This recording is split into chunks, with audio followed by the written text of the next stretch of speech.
12월이 되면 항상 투자자들 사이에서 나오는 얘기가 있죠. 바로 산타랠리인데요. 오늘은 제가 이 산타랠리가 2025년 연말 찾아올 이유와 그렇지 않은 생각해봐야 하는 것들에 대해서 이야기 나누려고 이 주제를 가져왔어요. 산타랠리는 말 그대로 산타가 주식장에 선물을 주는 것처럼 연말에 특히나 주식장이 좀 더 올라가는 그런 상승장을 보이는 현상을 말하는데요.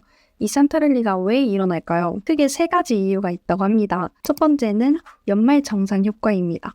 많은 펀드나 기관들이 연말에 수익률을 예쁘게 만들기 위해서 주식을 사들이는 경향이 있다고 하고, 두 번째로는 사람들이 연말에 보너스를 받으면서 시중에 돈이 더 많이 돌고 그 중에 일부가 주식시장으로 들어오는 그런 현상이 있다고 합니다. 세 번째로는 사람들의 심리가 연말이 되면 뭔가 돈을 많이 쓰고 싶잖아요. 그런 심리가 자극돼서 이 산타랠리가 찾아온다고 하네요. 올해 2025년은 이 산타랠리가 좀 더 특별하게 찾아온다는 이야기들이 있었어요. 첫 번째 이유는 미국이 양적 긴축을 종료했다는 거예요.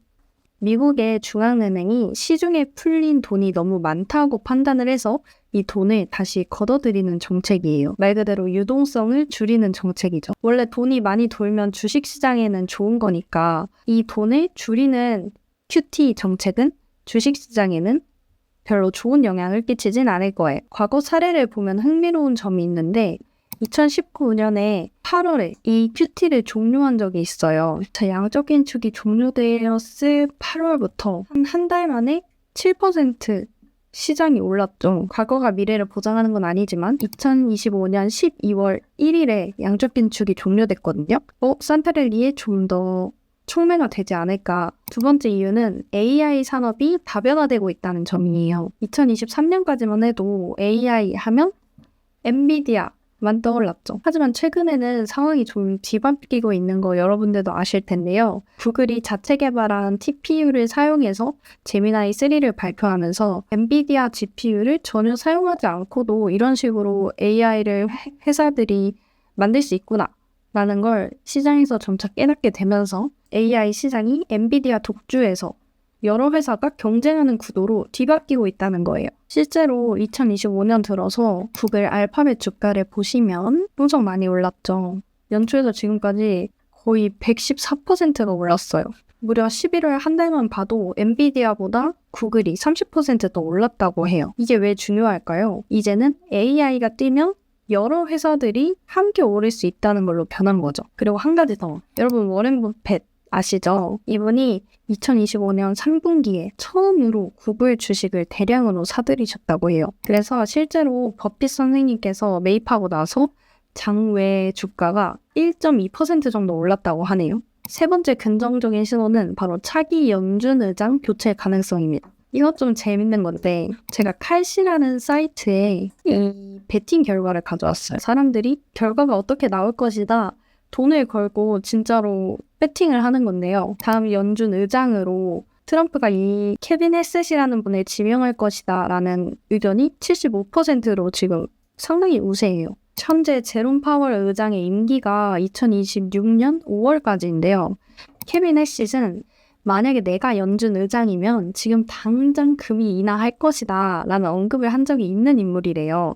이렇게 공격적인 금리 인하 지지를 하는 인물이 다음 차기 연준 의장 후보로 유력하다면 기업들이 자금 조달을 좀 더 쉽게 할 수 있게 되면서 주식시장에도 긍정적 영향을 끼칠 거라고 예상이 돼요. 당연히 금리가 내려가면 기업들이 돈을 빌릴 때 자금 조달 비용이 많이 줄어들겠죠? 자, 제가 이렇게 산타랠리 꼭 오라고 산타 모자까지 사서 쓰고 왔는데 슬프지만 산타랠리가 오지 않을 수도 있는 이유에 대해서 말씀을 드려보려고 해요. 첫 번째 리스크는 일본에서 나올 수 있습니다. 자, 일본의 금리가 오랫동안 0%에 가까웠어요. 그래서 많은 투자자분들이 일본에서 싸게 돈을 빌려서 미국이나 다른 나라의 채권이나 주식에 투자해왔는데요. 이게 바로 엔캐리 트레이드입니다. 근데 문제가 뭐냐면 지금 일본 은행이 금리를 올리면 어떻게 될까요? 그동안 싸게 빌렸던 돈의 이자 부담이 갑자기 커지겠죠. 그럼 투자자들은 지금까지 투자했던 걸 다시 팔아서 빌린 돈을 갚아야 되는 상황이 올 수도 있습니다. 레버리지 투자를 하신 분들이 한꺼번에 자금을 마련해야 하신다면 전 세계 주식시장에서 매도가 쏟아질 수 있다라는 게 전문가들의 의견이에요. 다만 이번에는 이렇게 일본 중앙은행의 총재 작년 7월 31일처럼 급작스럽게 금리를 0.1% 인상했던 그 사건과 달리 금리 인상을 사전에 예고하고 있어서 시장이 충분히 대비할 시간이 있을 수 있다라는 분석도 나오고 있습니다. 그리고 최근에도 이 일본 엔화 환율이 155엔 정도에서 유지가 되면서 환율도 상당히 안정적인 추세를 보이고 있어요.